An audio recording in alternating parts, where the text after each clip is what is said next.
What's going on, everyone? Welcome back to the channel. As you know, the Switch is in dire need of an upgrade, and there's been rumors in the mountains that a new console will be coming soon. So hop on in, buckle up, and let's talk about it.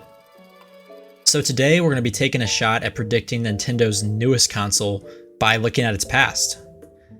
Everyone knows that the Nintendo Switch is approaching its end days. It's not really running things like it should anymore, especially with competition growing like the PS5 and the Xbox. And I think Tears of the Kingdom is the swan song of the Switch. I think it's the happy goodbye to the Switch. Realistically, the only game I can think of after Tears of the Kingdom is Pikmin 4, which comes out in July. And after that, it'll really be time for an announcement, if it's not announced at the June Nintendo Direct, but we'll talk about that if it happens. Yeah, so I really think it's inevitable that a console is coming soon. I mean, Nintendo even put out a statement saying April 1st will be the earliest we see any new console. So obviously they're working on something in the background. There's been some rumors of LG producing new screens for something. Could technically be a new system for something else. Could be for Nintendo. Probably for Nintendo, but I guess we'll see. So here's a little sneak peek of what we're going to be talking about in a little bit. It's a full roadmap with sales of every single console Nintendo has ever put out. Which leads me to my predictions, which we will dive into more later, but here they are. I think there's three major players in the arena here. And here's what I think. I think there's going to be a Switch 2 or some sort of Switch Pro, just simply a more powerful Switch, nothing really new about it. I think there could be a Switch mixed with a DS with a dual screen. Once again, we'll dive into these more later. And I also think there's the possibility of a full non-portable system like the GameCube or Wii.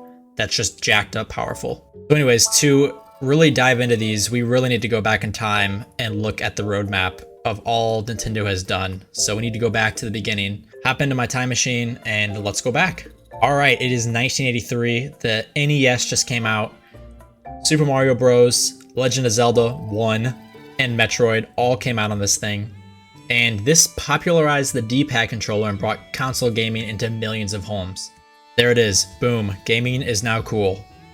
Next, it's 1989, and now you can portably take your games anywhere. You can take Pokemon Red and Blue, Link's Awakening, Super Mario Land anywhere on your new Game Boy. Next is 1990, Super Nintendo Entertainment System. The SNES comes out, which was the first console I ever played. And we had Donkey Kong Country, a classic, Super Mario RPG, Legend of the Seven Stars. Never played it, heard it was cool. And then we had Super Mario Kart too. There's Mario Kart. Next is onto the Nintendo 64, which was 1996, and this was when it got real. This is when 3D graphics came out, and it introduced the use of analog stick controllers. And so the games were hits. Like, no big deal, Super Mario 64, no big deal, Ocarina of Time, and no big deal, GoldenEye 007. Then came the Game Boy Color, that was cool. And then, no big deal, the GameCube comes out, which didn't actually do that well, but it was still really fun to play. I mean, Luigi's Mansion, Wind Waker, Metroid Prime, Super Smash Bros. Melee, great games, just didn't sell too well. Then the Game Boy Advance, then the highest selling Nintendo console of all time, the second highest selling console ever, the Nintendo DS. Come on, Nintendogs, all those great games on there. Wild World, Animal Crossing, ugh. So fun. Phantom Hourglass, Pokemon Diamond and Pearl. The DS was great. It was such a great system. Then obviously the Wii comes along. As I talked about in my last video, this thing smashed expectations. Wii Sports, Wii Fit, Mario Kart Wii, motion controls. We're picking up speed. Oh my gosh, the Nintendo 3DS was cool. I just never owned one. Oh my gosh, the Wii U, flop. And then the poor Wii U only sold about 13.5 million copies. And it had a second screen. It was just confusing. People just didn't want to buy it. And its marketing was confusing. And it just couldn't figure out its identity as a successor to the Wii. Just couldn't capitalize on it. And then here we are, 2017. Boom. The Nintendo Switch comes out. It sold out everywhere. I couldn't get one. I couldn't get one until 2018. And then I got an OLED console. But this thing was a hybrid. You could play on the go, then you could go plug it into your TV. It was just groundbreaking technology, incredible. Sold 125 million units, and it's still selling units, but it was just incredible. So now that we looked at the past of Nintendo all the way up to the future, we have to ask the question, what is next?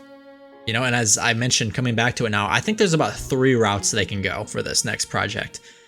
And the biggest factor to consider here is Nintendo wants to sell.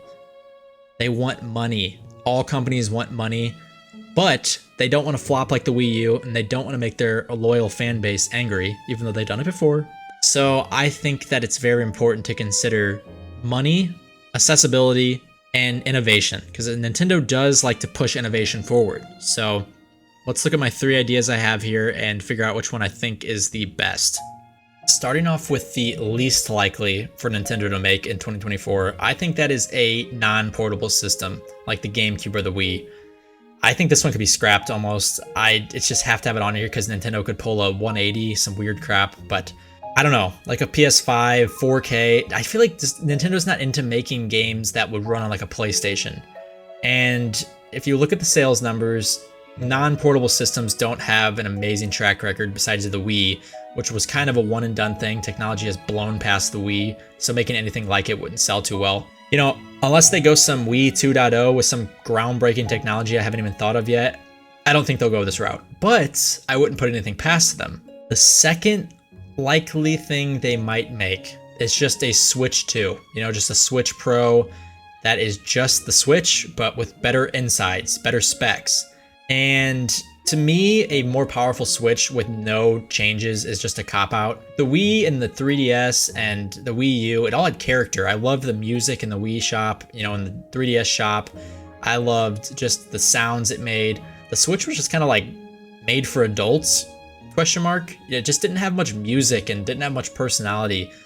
So, you know, if they added something like that, that'd be great. But not just adding internal specs to me feels like a cop-out. But considering how much the Switch sold, I could see them maybe going this route. Just being like, hey, let's slap some new colors on this thing and make it more powerful. It can run 2K screens at 4K, you know. The reason I think that it could possibly be not just better specs is because it's been 6 years since the release of a brand new console. And, you know, the 3DS had the XL 3DS and the Nintendo DS had the Lite and all those different things. And now the Switch has had the Switch Lite and the Switch OLED, so I don't think it's just going to be a step up. I think it's going to be a whole new console. You know, it could build off the Switch, which brings me to the most likely idea that I think is going to happen.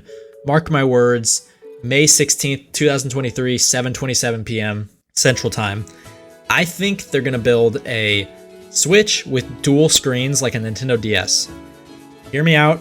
I think it is genius, and I think that the dual screen thing will be the way to go because they can bring back old DS games, port them back. They can build new, you know, imagine a new Nintendogs or an Animal Crossing like Wild World where the sky is up in the air.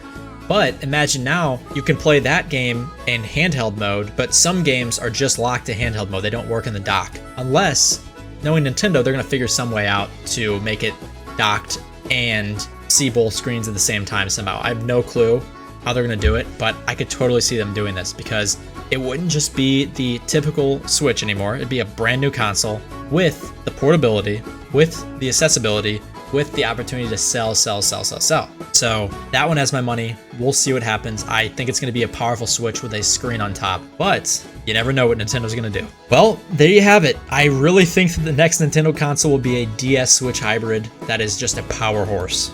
I hope it's amazing, and I hope we can come back to this video next year around this time and see how I did. Hopefully around this time the new console is coming out, and I hope it's great. So anyways, let me know if you have any ideas in the comments, what you agree with, what you disagree with, and where you think Nintendo will go. As always, thanks for watching. If you enjoyed this video, give it a thumbs up. If you want to see more content, please subscribe. Thank you for watching, and have a great rest of your day.